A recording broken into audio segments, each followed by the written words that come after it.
Good afternoon, students. So in this video, I'm going to go over mechanics. I'm going to go over how to do proper abbreviations, italics, capitalizations, and sentence types. So it's always important to, when you first use an abbreviation, when you first write an abbreviation in your paper, you should always write out your abbreviation the first time you use it in a paper. Then that way, then for the rest of the paper, you can use the abbreviation. So never assume that your reader knows what the abbreviation means. And for italics, we always italicize titles, short titles. Longer titles, we italicize longer titles, and then we put shorter titles in quotation marks. Capitalization, we capitalize all proper nouns. Proper nouns are things like someone's name, title, ethnicity, nationality, origin, that sort of thing. So that's capital, and we also capitalize the first word, or the first letter of the word in a sentence. And then we're also going to go over sentence types, such as simple sentence, compound sentence, complex sentence, and compound complex sentence. And a lot of this I already went over in the punctuation unit. So here, that's the end of this particular introduction, and I will now, we will study this book, The Rules for Writers by Nancy Hacker and Diane Sommers. So here I'm going to share my screen, and we are going to go over mechanics. We'll go over abbreviations. I left out numbers, italics, spelling, the hyphen, and capitalization. Abbreviations. Use abbreviations only when they are clearly appropriate and universally understood, such as doctor, PhD, and so on. This section provides details about common abbreviations and about how to handle abbreviations that might not be familiar to your audience. And so use standard abbreviations for titles immediately before and after proper nouns. William Albert Sr., Thomas Hines Jr., Robert Simkowski, the doctor, and Margaret Chin, the lawyer. So do not abbreviate a title if it is not used with a proper name. My history professor is an expert on race relations in South Africa. Avoid redundant titles such as Dr. Amy Day, MD. Choose one title or the other. So either say Dr. Amy Day or Amy Day, MD. Use abbreviations when you are sure your readers. Use abbreviations only when you are sure your readers will understand them. Familiar abbreviations for the names of organizations, companies, countries, academic degrees, and common terms can be written without periods. So CIA, NBA, YMCA, FBI, CEO, CBS, and the like. When using unfamiliar abbreviations such as NASW, National Association of Social Workers, which might also, or potentially ambiguous abbreviations such as AMA, which can stand for either American Medical Association or American Management Association, write the full name followed by the abbreviation at the first mention of the name. So that's what I said at the outset. The first time you mention the abbreviation, you should write it out.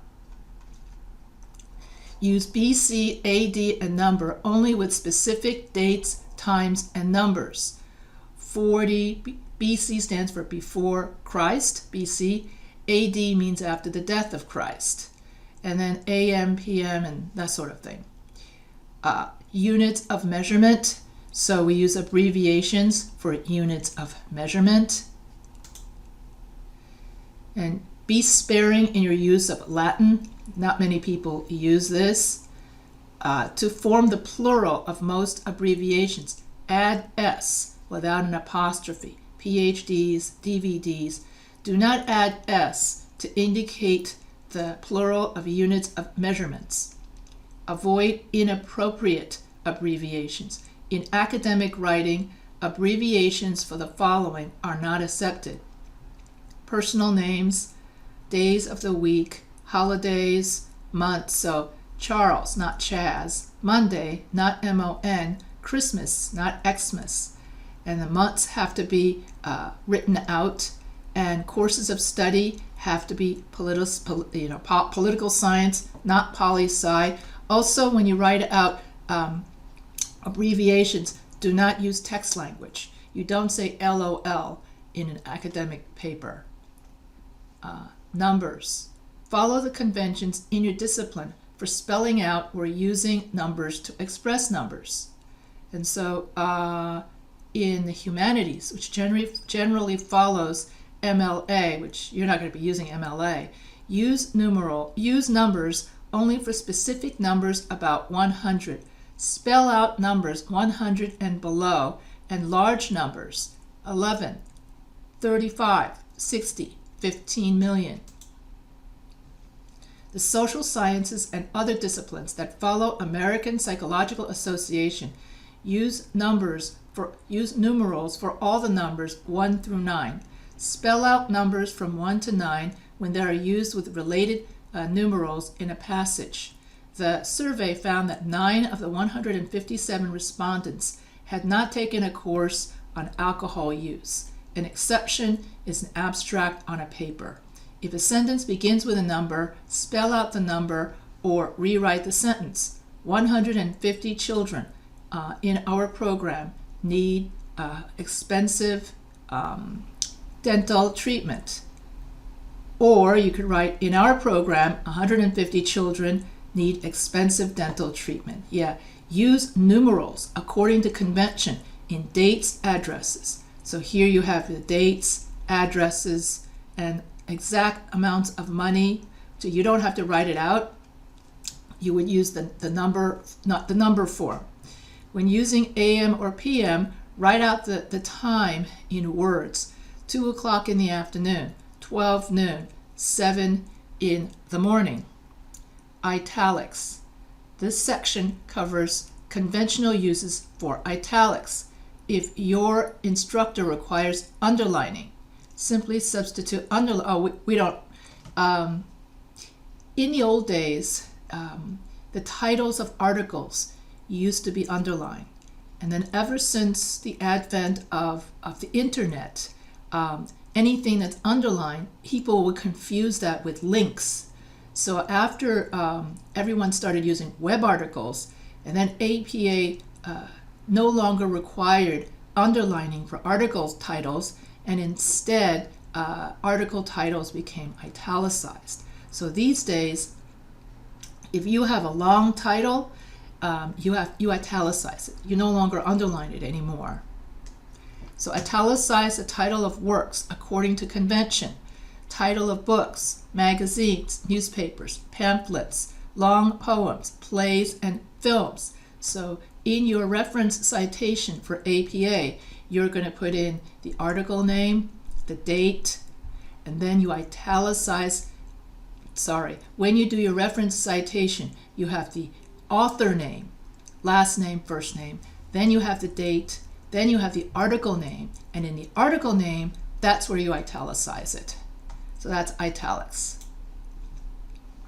Television, radio programs, musical compositions, works of visual art, databases, websites, and computer software. All of these need to be italicized in your reference citation, and as well as if you mention the titles of all of these things inside your paper, they also need to be italicized. So the titles of other works, including short stories, essays, and if it's short, then you use quotation marks, and then if it's long, you use you italicize it. Do not use italics when referring to the Bible, titles of books in the Bible, or titles of legal documents. So we don't have to italicize the books of the Bible. Italicize the names of specific ships, spacecraft, and aircraft. Italicize foreign words used in a sentence. Italicize words mentioned as words, letters, or mentioned as letters, and numbers. Numbers mentioned as numbers. I'll let you read through the spelling part. The only way you can really learn spelling is that the more you read, the better your spelling gets. There's just too many irregular, and also if you have children, you can go over and have them study this spelling list. I would advise that you give your kid, test them 10 words a day.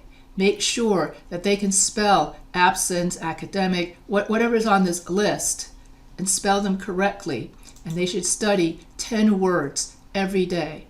And what my mother used to do was she would make us memorize 10 words, and then we had to be able to spell it back correctly before she would let us go out and play.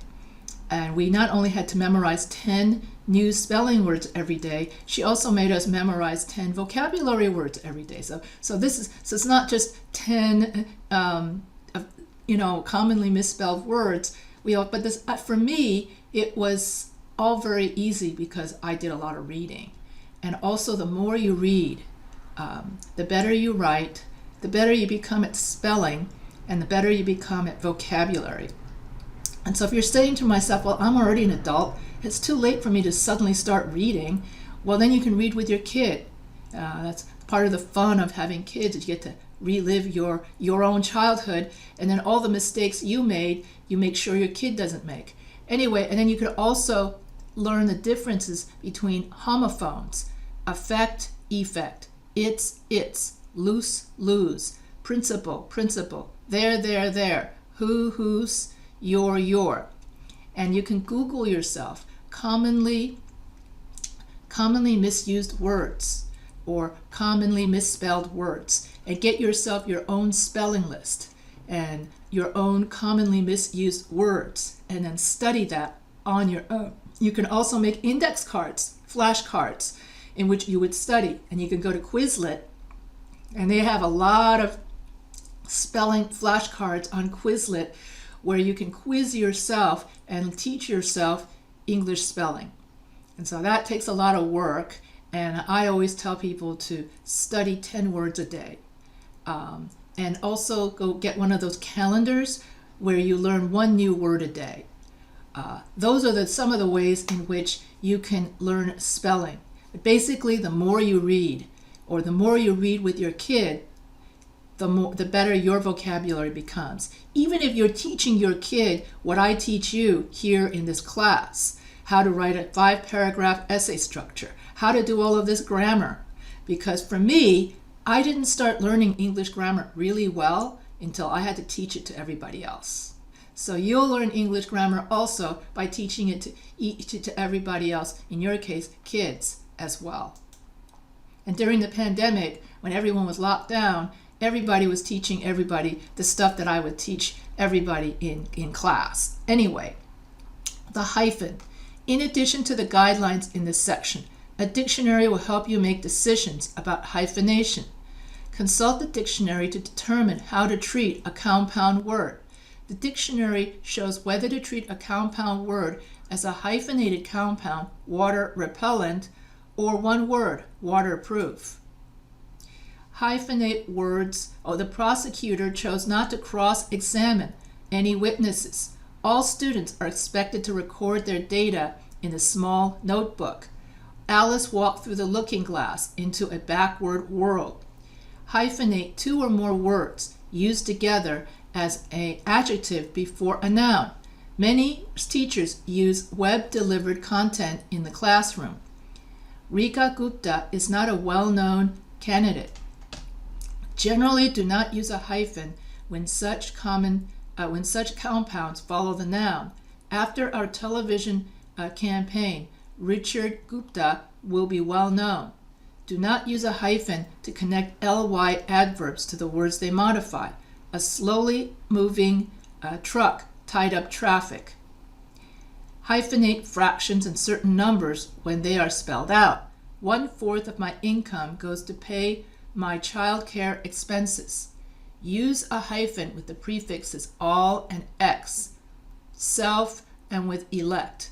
The private foundation is funneling more money into self-help projects. The student Senate bylaws require the president-elect to attend all Senate meetings between the election and the official transfer of office. Use a hyphen to clarify certain words. Without the hyphen, there would be no way to distinguish between words such as recreation and recreation. Bicycling in the city is my favorite form of recreation. The film was praised for the astonishing recreation of 19th century London. Hyphens are sometimes used to separate awkward double or triple letters in compound words, such as anti-intellectual or cross-stitch. Check for correct word breaks when words must be divided at the end of the line. Some word processing programs and other computer applications automatically generate word breaks at the end of lines. For academic writing, it's best to disable automatic hyphenation. This setting will ensure that only words containing a hyphen, such as long distance or pre-Roman, will be hyphenated at the end of lines. Email addresses and URLs need special attention when they occur at the end of the line or at the end of a bibliographic citation. You can't rely on your word processor to divide these terms correctly, so you must make a decision in each case. Do not insert a hyphen to divide electronic addresses. So you can also use Grammarly. Grammarly is really great at catching hyphens. And sometimes when I miss a hyphen, today I was say, John, you did a great job on your color-coded paragraphs. And I forgot to put in hyphens for the words color-coded, and then right away Grammarly caught that. So Grammarly, the free version, is great. It's great for catching minor grammar mistakes. Capitalization. Capitalize proper nouns and words derived from them. Do not capitalize common nouns. Proper nouns are the names of specific persons, places, and things. All other nouns are common nouns. The following types of words are usually capitalized: names of deities, religions, religious followers, sacred books, words of family relationship used as names. In other words, Aunt Jane. If you just say aunt, my aunt is a great cook, you don't need to capitalize it. But if you say my Aunt Jane is a great cook, then you have to capitalize it. Particular places, nationalities and their languages, races, tribes, educational institutions, departments, degrees, particular courses, government departments, organizations, political parties, historical movements, periods, events, documents, and trade events and trade names. And so here, God used as a name. Jesus Christ is the Son of God. So here you would, in a title, Son of God, you would capitalize it. Book of Common Prayer, Uncle Pedro, Father. So if I say Father Tom, that's the name of the priest at the Catholic Church.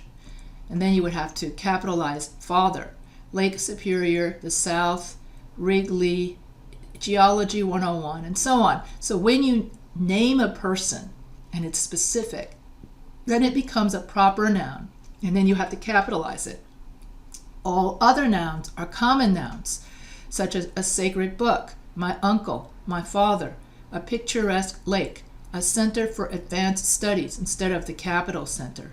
And so you would say a southern state, a baseball stadium as opposed to Wrigley Field, a state university as opposed to University of Wisconsin, or State University of New York at Stony Brook, or State University of New York at Albany. Those all need to be capitalized. So if I simply say Jane went to a state university, you don't have to capitalize it. But if you say Jane went to the State University of Albany, then you have to capitalize it. If I say that Robert went to high school, you don't have to capitalize it. If I say Robert went to John F. Kennedy High School, then you have to capitalize it. You get the idea. As soon as you put a title to it, that's when you capitalize it, because then it turns into a proper noun. But if you don't capitalize it, if there's no name to it, then it's just a common noun and you don't need to capitalize it. So that's important to remember. Months, holidays, and days of the week are treated as proper nouns. The seasons and numbers of the days of the month are not. Our academic year begins on a Tuesday in early September, right after Labor Day. Graduation is in late spring, on the 2nd of June. Capitalize 4th of July when referring to the holiday. Names of school subjects are capitalized only if they are names of languages. This semester, Lee is taking math, geography, geology, French, and English. Professor Obembe offers Modern American Fiction 501 to undergraduate students. Capitalize titles of persons when used as a proper noun. So if I was say King Philip, King Charles III, Jimmy Carter was the President of the United States. So President of the United States has to be capitalized because it's the title of someone's name. And obviously someone's name, Jimmy Carter, also needs to be capitalized. So capitalize titles of persons when used as part of a proper name, but usually not when used alone. Professor Margaret Barnes, District Attorney Marshall, was reprimanded for badgering the witness. The district attorney was elected for a 2-year term. So if you just say the district attorney without putting the name of the district attorney down, you don't have to capitalize. It's just like if I say my mother has dark hair. But if I would say Mother Teresa has dark hair or had dark hair. So as soon as you name the person, you have to capitalize it. Capitalize the first and last and all major words in titles, subtitles of works such as books, articles, songs, and online documents. So if you're going to write the title, obesity in America, you have to capitalize the O in obesity and the A in America. So you don't have to capitalize words like the or in or prepositions like that, but you do have to capitalize all of the proper nouns. So in both titles and subtitles of works mentioned in the text of a paper, major words such as nouns, pronouns, verbs, adjectives, and adverbs should be capitalized. Minor words such as articles, prepositions, and coordinating conjunctions are not capitalized unless they are the first or last word of a title. So normally if I say the problem of the obese infant, or something like that. I just made that up. So the problem, that first the has to be capitalized. Of the does not need capitalizing because it's in the middle of the sentence. So if if any of those minor words are is the very first word of a title, you have to capitalize it. Here's a good one. A river runs through it. So A is one of those minor words that normally you wouldn't capitalize if it's in the middle of a sentence, but if it is at the beginning of the sentence, you have to capitalize it. So all of these, that's how you would capitalize titles. Always capitalize the first word of a sentence. Capitalize the first word of a quoted sentence, but not a quoted word or phrase. That means that if you have a quoted word inside the quotations, you don't have to capitalize it. So Lovelace writes, if failing schools are ever to be turned around, much more must be learned about how schools age as institutions. And so here you have to capitalize the I. Russell Baker, so you capitalize this guy's name, has written that in this country, sports are the opiate of the masses. So opiate as in opium, like relaxing. If you want to go out, tell me now. And so here you capitalize the first word of the sentence. Capitalize the first word after a colon if it begins an independent clause. Oh, that's just like you capitalize the first word of a sentence. So that's very similar. And that's it. And I guess I'm not going to go over sentence types. That I made a mistake. Okay. Well, anyway, so I hope that you enjoyed this chapter on mechanics. And then in my next video, when I have time, I'll go over parts of speech.